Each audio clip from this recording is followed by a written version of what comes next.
കലാഭവൻ മണി ഉൾപ്പെടെ ആയിരക്കണക്കിന് വിദ്യാർത്ഥികൾക്ക് ഭക്ഷണം വിളമ്പി നൽകിയ രാധചേച്ചി പടിയിറങ്ങുന്നു.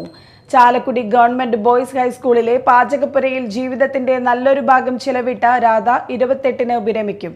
കൂടപ്പുഴ ഉള്ളാട്ടിക്കുളം വീട്ടിൽ രാധ ശശികുമാർ 38 വർഷത്തെ സേവനത്തിന് ശേഷമാണ് പടിയിറങ്ങുന്നത്.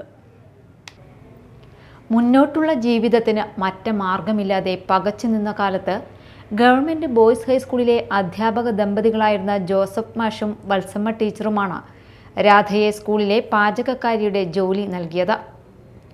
ഒരു ബന്ധുവഴി ജോസഫ് വത്സമ്മ അധ്യാപക ദമ്പതികളുടെ അടുത്തെത്തി. അവരുടെ വീട്ടിലെ ജോലിക്കാരിയായാണ് തുടക്കം. പിന്നീട് അധ്യാപക ദമ്പതികൾ സ്കൂളിലെ പാചക ജോലി രാധയെ ഏൽപ്പിച്ചു.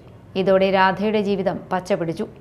വീട്ടുജോലിക്ക് ശേഷം 9:30 സ്കൂളിലെത്തി പാചകവും കഴിഞ്ഞ് 2 മണിയോടെ വീട്ടിലേക്ക് മടങ്ങുന്നതാണ് കഴിഞ്ഞ 38 വർഷമായി രാധയുടെ ജീവിതചര്യ. സ്വന്തം വീടെന്ന രാധയുടെ സ്വപ്നവും യാഥാർത്ഥ്യമാക്കി കൊടുത്തതും ഈ അധ്യാപക ദമ്പതിമാരാണ്.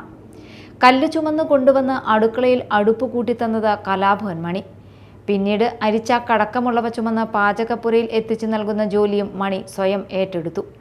അടുക്കള പരിസരത്ത് ചുറ്റിപ്പറ്റി നിൽക്കുന്ന മണിക്ക് രാധ വയറു നിറയെ ഭക്ഷണം വിളമ്പി നൽകി. സമരമുള്ള ദിവസങ്ങളിൽ കുട്ടികൾ വീട്ടിലേക്ക് പോകുമ്പോൾ അവരെ പിടിച്ചു നിർത്തി ഭക്ഷണം കഴിപ്പിച്ചിട്ടേ രാധ പറഞ്ഞയക്കൂ. ചലച്ചിത്ര മേഖലയിൽ തിളങ്ങി നിൽക്കുമ്പോഴും ഇല്ലായ്മയുടെ കാലത്ത് വയറു നിറച്ച് ഭക്ഷണം വിളമ്പി തന്ന രാധേജിയെ കാണാനായി മണി വീട്ടിലെത്തിയിരുന്നു. അവസാനമായി വന്ന ദിവസം മകനും ഗായകനുമായ സുധീഷിന് ഒരു മോതിരവും സമ്മാനിച്ചു. ഇവിടെ നിന്നും പഠിച്ചുപോയ പലരും രാധയെ വന്നു കാണുകയും സ്നേഹമറിയിക്കുകയും ചെയ്യുന്നുണ്ട്. ഒരിക്കൽ വീട്ടിലേക്ക് പോകുന്ന വഴി ഒരു കാർ മുന്നിൽ വന്നു നിന്നു. കാറിൽ നിന്നും ഇറങ്ങി വന്ന ചെറുപ്പക്കാരൻ രാധേജിയെ സ്വയം പരിചയപ്പെടുത്തി. പണ്ട് ഭക്ഷണം വിളമ്പി നൽകിയ വിദ്യാർത്ഥി ഇന്ന് സർക്കാർ ഉദ്യോഗസ്ഥനാണ്. സന്തോഷം കൊണ്ട് കണ്ണു നിറഞ്ഞ രാധയെ കാറിൽ കയറ്റി വീട്ടിലാക്കി. അങ്ങനെ മനം നിറയ്ക്കുന്ന നിരവധി അനുഭവങ്ങളാണ് രാധയ്ക്ക് പറയാനുള്ളത്. ജീവിതത്തിൻ്റെ നല്ലൊരു ഭാഗം സ്കൂൾ അടുക്കളയിൽ ചിലവിട്ട രാധയ്ക്ക് ഊഷ്മളമായ യാത്രയപ്പാണ് സ്കൂൾ അധികൃതരും പൂർവ്വ വിദ്യാർത്ഥികളും ഒരുക്കുന്നത്.